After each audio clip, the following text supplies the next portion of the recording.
Hey everyone, I'm David Aragona, and welcome to the July 19th edition of Horses to Watch, where we carefully analyze trips from the last week, looking for horses that encountered adversity and could be worth betting back when they run back in the future. And this is the first installment of this show of the 2022 Saratoga season. I'll be recording, I think, 8 of these, about all 8 weeks of racing at Saratoga. And I love Saratoga because you've got big fields on the turf, biases on the main track at times. You can find a lot of trips to talk about, and that's the case this week. We just had 4 racing days to start off this abbreviated first week of racing at Saratoga, and I found 3 races to talk about. We're going to begin with a race from opening day on the inner turf course. This is Thursday, July 14th, race 8, an optional claiming 80,000 non-winners of one other than the allowance condition for 3-year-old fillies going 1.125 miles on that inner turf course, as I said. And there are 2 horses that I want to focus on in this race. And let's break these runners from the gate.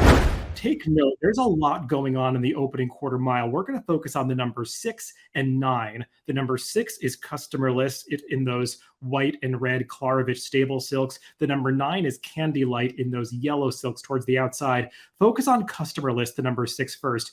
A crush of horses is trying to get towards the rail, and she's going to get steady back and actually clip heels right there just before we highlighted her. And now focus on the number 9, Candy Light, as they're jockeying for position into that first turn. She's that horse towards the front in the yellow silks. Her rider, Trevor McCarthy, is going to try to get her off of this slow pace, grabbing her to tuck in behind runners, and she's going to clip heels right about there as they break for the clubhouse turn. So 2 horses clipping heels in this roughly run race into the clubhouse turn, just not what you want to see happen early in a turf race where trips are the utmost importance. Now, the reason that there's so much traffic early in this race is that the pace is pretty slow on the front end. There was not a whole lot of speed signed on to begin with. Just prior to the start of this race, the horse that was expected to be the front runner was scratched after acting up in the starting gate. So there was literally no speed signed on. And even the horses that you would have anticipated to be forwardly placed in this situation were taken back. Unexpected leader Kanisi, the number 1,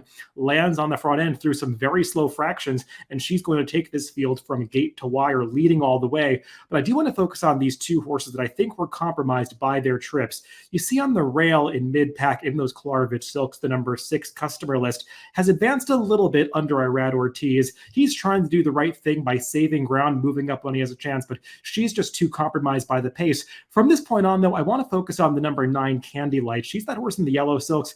It looks like she's backing up through the pack, kind of got shuffled back on the far turn, like she was going to finish pretty close to the back of the pack, but she's going to do quite a bit of running in the stretch here. Trevor McCarthy guides her down towards the inside, and he really starts to get into her, and she's going to get deceptively close to finishing in the Superfecta in this race. Even here, it looks like she's got no more than maybe an 8th place finish in her, but she's going to finish in a photo for 4th with Customerless. And given the fact that they went so slowly on the front end in this race, I think it's worth noting that a lot of these horses towards the back did come home with some pretty fast final quarter mile splits. And the horse that turned in the fastest final quarter mile of all, according to Trackus, is Candy Light, who closed to be in that photo for 4th place. She did finish 7th, but she was beaten for 4th by, I think, 2 heads and a nose. And she came home her final quarter mile, according to Trackus, in 22.54 seconds. So that's a really fast closing split over that inner turf course, especially going the mile and an 1/8 distance.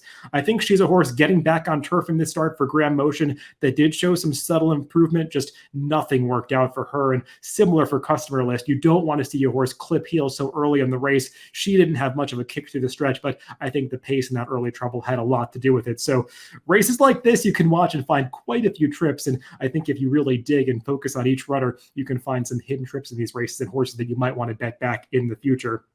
Let's take a look at a slightly less complicated race from Friday, July 15th. This is race 6, again, on the inner turf course, going 1.16 miles. It's an optional claimer, 45,000 non-winners of 2 other than for the New York breds. Let's break these runners from the gate. And I'm going to focus on number 7, Ruse. And I say this is a slightly less complicated trip because Ruse doesn't have any real traffic trouble in the running of the race.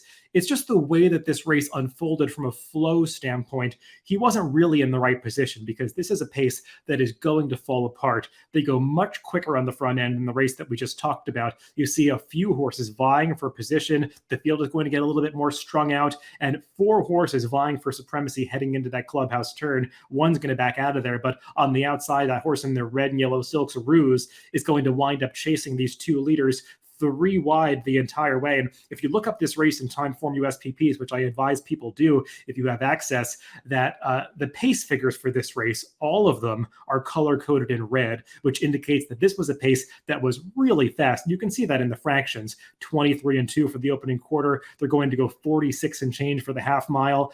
That's going to be quick under any circumstance, but keep in mind this inner turf course throughout the opening week at Saratoga was really playing to closers, kind of an odd phenomenon. Even when the pace was very slow, you would see horses do well from off the pace. That wasn't the case in the race that we showed from Thursday, but Friday, Saturday, Sunday, you really saw that closers bias take effect. So take note of the fact that Ruse is vying for the lead the entire way. He's making a 3 wide run around both the clubhouse and far turn, and there he is in those white blinkers. He's going to forge his way to the lead at the top of the stretch, but like so many races that we saw this past week on the inner turf course, it's going to fall apart in the late stages. He's trying hard to hang in there, but the closers are going to swallow him up towards the end of this race, and he'll ultimately fade to finish 6th at the end, but not beaten that far. And when you look at the Timeform US speed figures for this race, which do give upgrades for horses that ran into fast paces, he actually comes out of this race with the highest Timeform US speed figure of anybody, a 113, despite the fact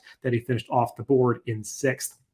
Let's talk about one more race from Saturday, July 16th. This is one of the feature races on the card, race 10, the grade 3 Sanford on the main track for 2-year-olds going the 6 furlong distance.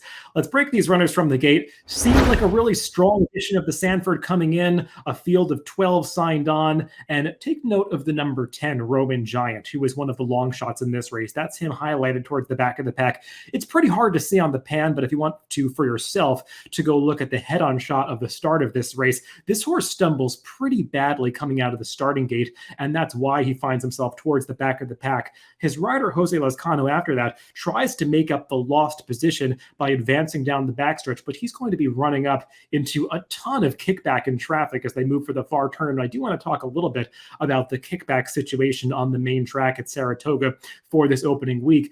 It just seemed like horses that were especially racing towards the inside, trying to run through all of that dust being kicked up by the leaders, were just getting really discouraged and not performing up to expectations in the races. So I do want to take note of horses that ran well through that dirty kickback. And you can see coming into the stretch, the number 10 Roman Giant, he's just covered in dirt as they come through the stretch here, but he's towards the back of the pack, and his riders can even angle back down to the inside, which I don't think was the best place to be when you're trying to make up ground.